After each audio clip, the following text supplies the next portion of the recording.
Assalamualaikum warahmatullahi wabarakatuh. Sobat Inspirasi, ketemu lagi dengan kami SCPD Channel, channel yang tidak pernah bosan untuk mengulik kisah dan cerita dari tokoh inspiratif untuk disajikan kepada Sobat Inspirasi sekalian.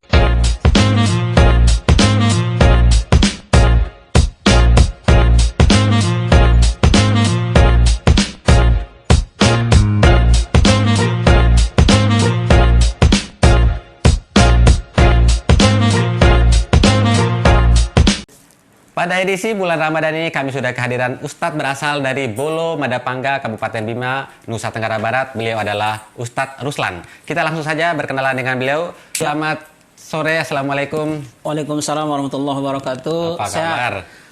Bang Jamal sehat? Sehat banget ya, Alhamdulillah. Sehat seperti kelihatan ya. Alhamdulillah, kita baik, semua sehat. Mengisi acara di mana aja Pak Ustadz? Kita habis muter-muter mengisi kegiatan bulan puasa seperti biasa, pengajian-pengajian biasanya ya, terus ada kultur-kultur Ramadan, ya sisanya ya kita sibukkan diri kita untuk beribadah kepada Allah Subhanahu Wa Taala. Ya, ini kan puasa. Betul. Tentunya Abang juga pasti udah memiliki banyak agenda yang memang udah menanti Abang di luar sana untuk mengisi ceramah. Alhamdulillah. Bagaimana gambarannya untuk tahun ini? Alhamdulillah untuk tahun ini kita lebih agak sedikit ada kelonggaran karena memang dari pemerintah membolehkan beberapa masjid, bahkan setiap masjid ataupun musola untuk mengadakan sholat taraweh, terus mengadakan ibadah-ibadah lainnya yang penting memperhatikan protokol kesehatan. Dan artinya kita yang biasanya dulu pernah imam di beberapa masjid, tahun sebelumnya itu tidak pernah untuk hadir di masjid itu.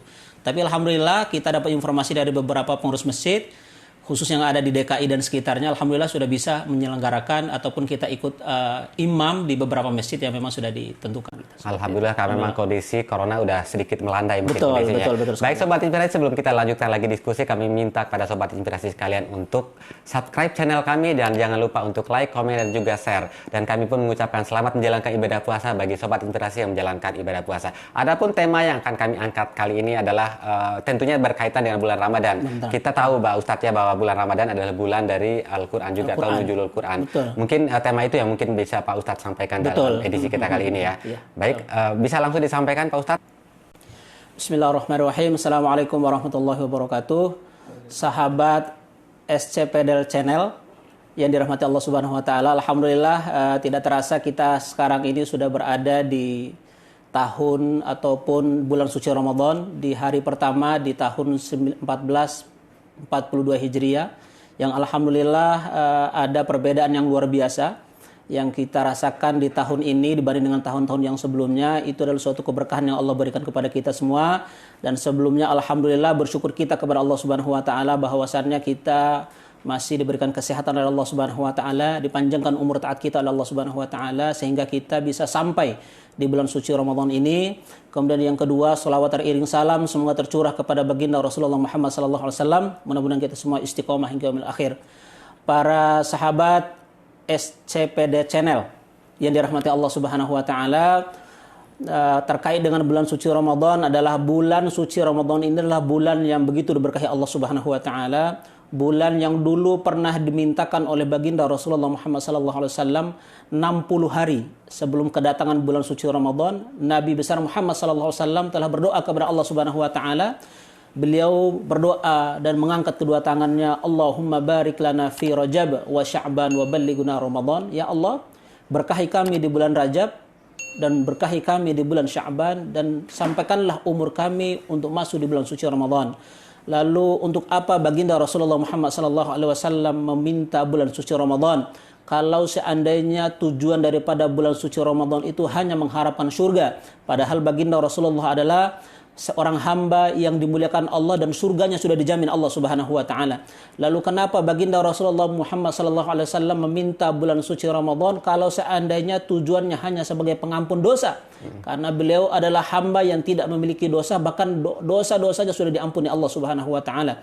Lalu bagaimana dengan kita hambanya yang belum tentu kita masuk surga, dan kita masih banyak melekat pada diri kita dosa dan kesalahan di dalam diri kita, dan kita pun senantiasa meminta kepada Allah Subhanahu Wa Taala mengikuti baginda Rasulullah Muhammad SAW, yakni dengan membacakan doa Allahumma barik lana fi Sya'ban wa ballighna Ramadan, berdoa kita kepada Allah Subhanahu wa taala.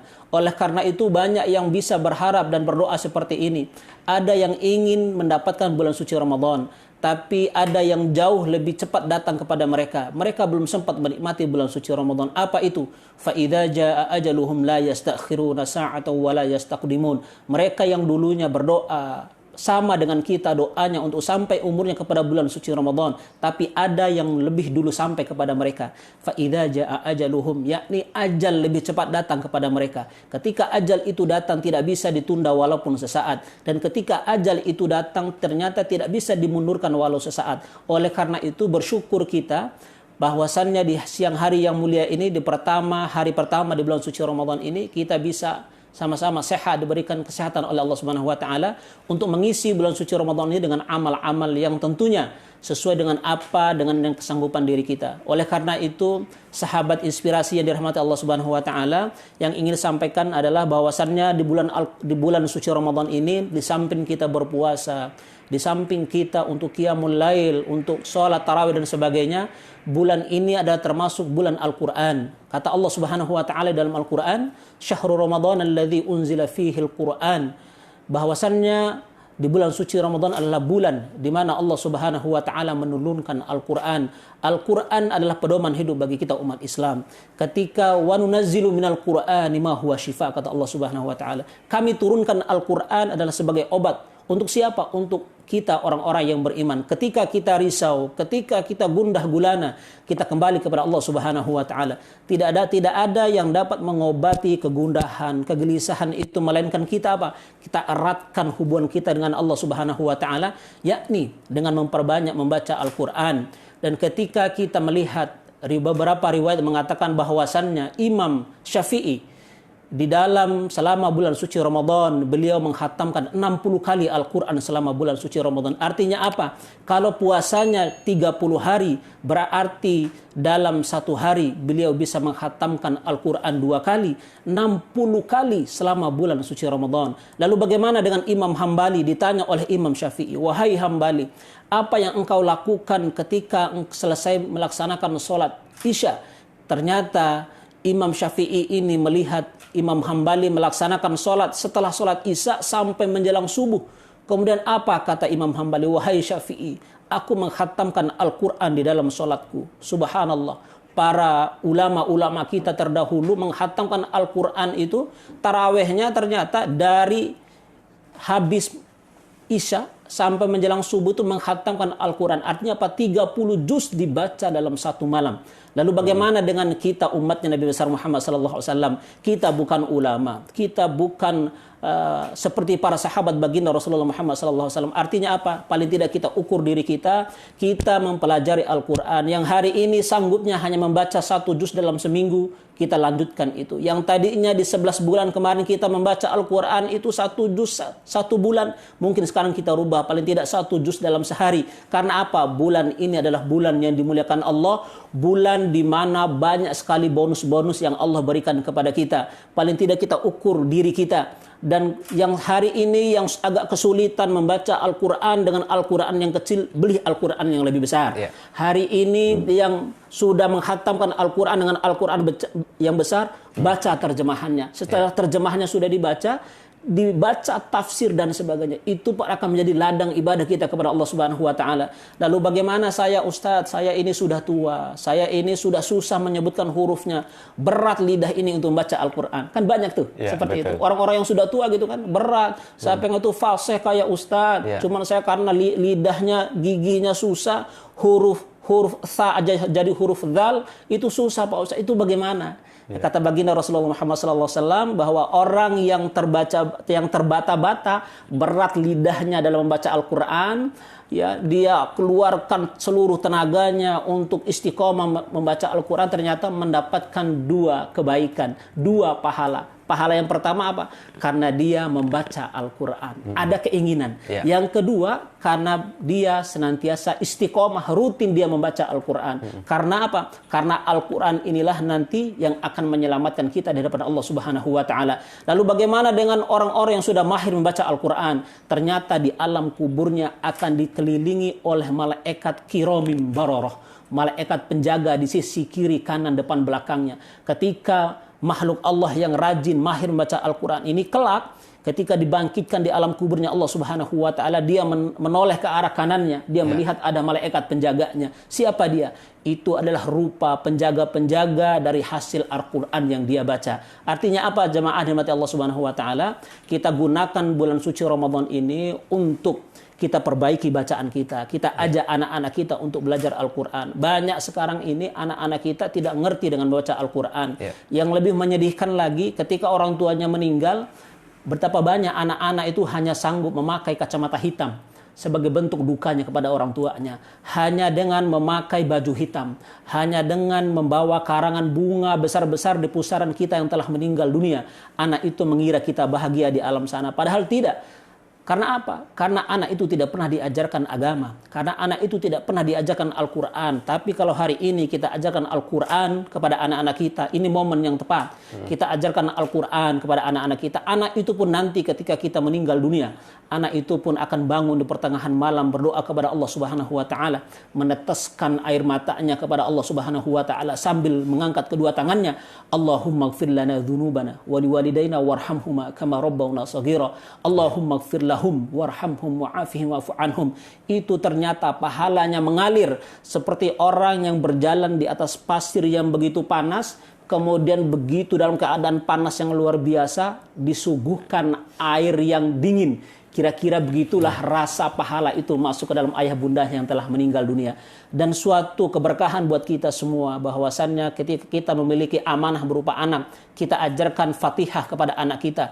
Kemudian Fatihah itu akan dipakai oleh anak kita selama hidupnya di dunia ini, akan mengalir pahalanya buat kita orang tuanya. Begitu berkahlah Al-Quran ini. Mudah-mudahan dengan yang sedikit ini menambah kehusuan kita dalam beribadah kepada Allah Subhanahu wa taala, kita semakin cinta kepada Al-Quran, bahwasannya ahlu Al-Quran itu dulu adalah tamunya Allah Subhanahu wa taala. Mudah-mudahan kelak kita dikumpulkan oleh Allah dengan orang-orang yang senantiasa cinta Al-Quran, orang-orang yang senantiasa membumikan Al-Quran, dan juga kita berdoa mudah-mudahan anak-anak kita kelak menjadi ahlul Al-Quran.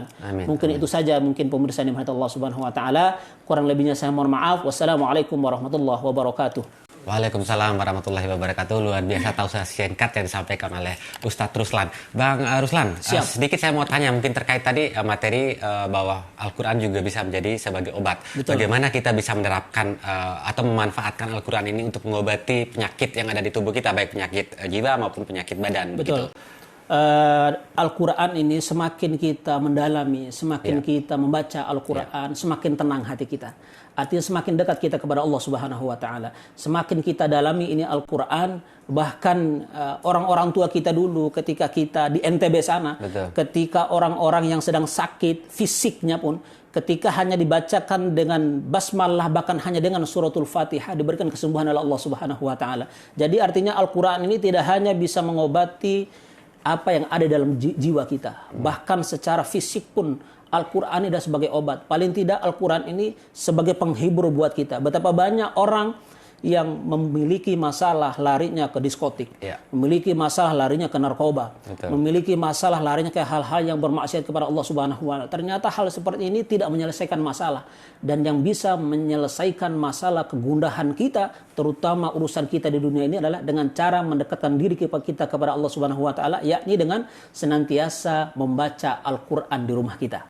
Seperti itu kira-kira. Membaca Al-Quran di rumah kita. Betul. Nah, terkait sama membaca Al-Quran, mungkin banyak juga Sobat Inspirasi, mungkin para ayah juga yang ada di luar sana tidak menguasai atau tidak menghafal begitu banyak ayat-ayat Al-Quran yang mungkin bisa diterapkan dalam kehidupan sehari-hari. Salah satu mungkin pada saat mengadakan sholat, mungkin saat ini lagi rame atau lagi apa istilah kata tarawih di rumah, ya. Jadi seorang ayah mungkin dituntut untuk menjadi imam, sementara kemampuan untuk menghafal Al-Quran mungkin masih ada di bawah. Bagaimana itu tipsnya supaya tetap kita bisa melakukan sholat tarawih dan bisa membaca ayat Al-Quran tapi tidak pandai menghafal, begitu Pak Ustadz? Ya, betul.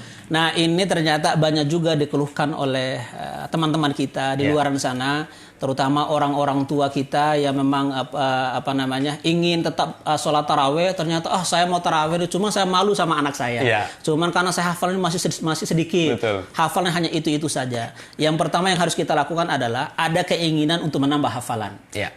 Yang kedua, karena ini sudah bulan suci Ramadan, bisa juga dengan cara dipasangkan Al-Quran di depan ketika kita mau melaksanakan ibadah atau sholat tarawih itu sambil tadi. dibaca nggak apa-apa Sambil berarti dibaca ya? tidak apa-apa. Itu kan sholat sunnah Ustaz ya. Jadi bisa dibaca.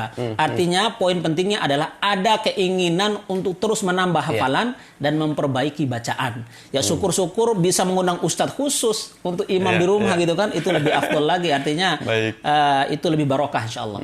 Baik, Seperti berarti ada kemudahan nih tentunya yang tidak dipaksakan. Sebisa mungkin kalau memang bisa kita belajar untuk menghafal dan ada keinginan untuk menghafal. Tapi hanya pun terkendala di situ ya ada kemudahan tadi dengan membaca Al-Qur'an sambil tapi terbatas hanya untuk sholat sunat saja atau sholat wajib bagaimana? Kalau sholat wajib sekiranya itu memang harus kita hafal.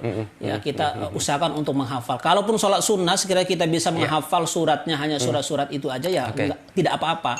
Kalau kita kalau ada terbatas hanya 4 surat yang kita hafal, sementara yang sholatnya ada 11 rakaat, ya terlalu mepet juga kita baca Quran untuk hafalan. Artinya mudah-mudahan dengan kemudahan ini jangan dimudah-mudahkan gitu.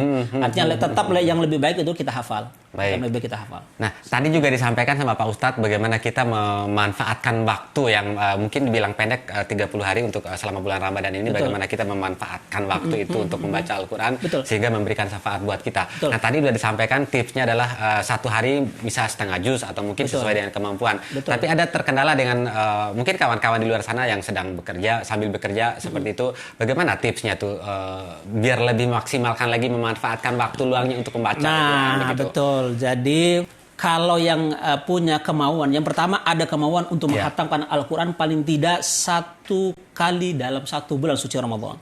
Karena kalau di Quran itu ada 10 lembar dalam 1 juz. Jadi 10 lembar itu kalau kita bagi dalam sehari, anggaplah setiap waktu 5 kali sholat, artinya bisa kita baca 2 lembar dalam 1 waktu sholat. Contoh, zuhur 2 lembar, asar 2 lembar, maghrib seandainya udah mepet mau persiapan mau taraweh, nanti habis taraweh baca 4 lembar, habis subuh 2 lembar, jadi itu udah 10 lembar, selesai 1 juz. Kalau 30 hari berarti 30 lembar, artinya 30 juz sudah kita hafal, sudah kita baca. Jadi untuk sahabat-sahabat yang memang bekerja, apalagi sekarang kan Jakarta lumayan tuh, ya kan ada macet sambil menunggu. Ya, jadi bisa untuk baca 1 halaman bahkan 2 lembar itu saya rasa mudah. Saya rasa mudah. Jadi sehari bisa 1 juz. Waktu itu sebenarnya banyak ya, tergantung dari niat kita mau apa tidak gitu. Ada keinginan apa tidak ya. Baik Sobat Inspirasi, Kultum Kuliah 7 Menit yang tadi disampaikan oleh Pak Ustadz Ruslan, saya rasa sih udah lebih mungkin ya. Jadi ada spesial mungkin ini bisa ditambahkan lagi beberapa menit ke depan ya Pak Ustadz. Ya, insyaallah. Ada kira-kira hal yang mau ditambahkan lagi buat Sobat Inspirasi Pak Ustadz? Untuk sahabat-sahabat semuanya yang ingin kita sampaikan bahwa amanah yang Allah titipkan kepada kita berupa anak, istri, dan saudara-saudara dekat kita, itu amanah yang nanti akan dimintai pertanggungjawaban kita di hadapan Allah Subhanahu wa taala. Banyak orang yang sanggup berpuasa tapi di samping berpuasa ibadah yang lain ditinggalkan. Contoh, sholatnya ditinggalkan, puasa jalan. Dan orang seperti ini ternyata tidak mendapatkan maghfirah dari Allah Subhanahu wa taala. Salatnya tidak dilaksanakan sementara puasa dijalankan. Artinya 2 kewajiban yang harusnya sama-sama dijalankan, ternyata 1 dijalankan, yang 1 tidak dijalankan. Dan ketika baginda Rasulullah Muhammad SAW menaiki 3 anak tangga ketika ingin berkhutbah, beliau mengatakan amin, amin, amin 3 kali. Ditanya oleh sahabat, ya Rasulullah, apa yang menyebabkan engkau mengatakan amin, amin? Padahal kami tidak mendengar ada orang yang berdoa. Kami tidak mendengar seseorang yang meminta kepada Allah Subhanahu wa taala. Apa kata Nabi? Wahai sahabatku, kalian tidak melihat apa yang aku lihat. Kalian tidak mendengar apa yang aku dengar. Ternyata yang berdoa pada saat itu adalah malaikat Jibrilnya Allah Subhanahu wa taala, berdoa kepada Allah Subhanahu wa taala dan diaminkan oleh seseorang hamba yang sangat dimuliakan dan dicintai Allah Subhanahu wa taala.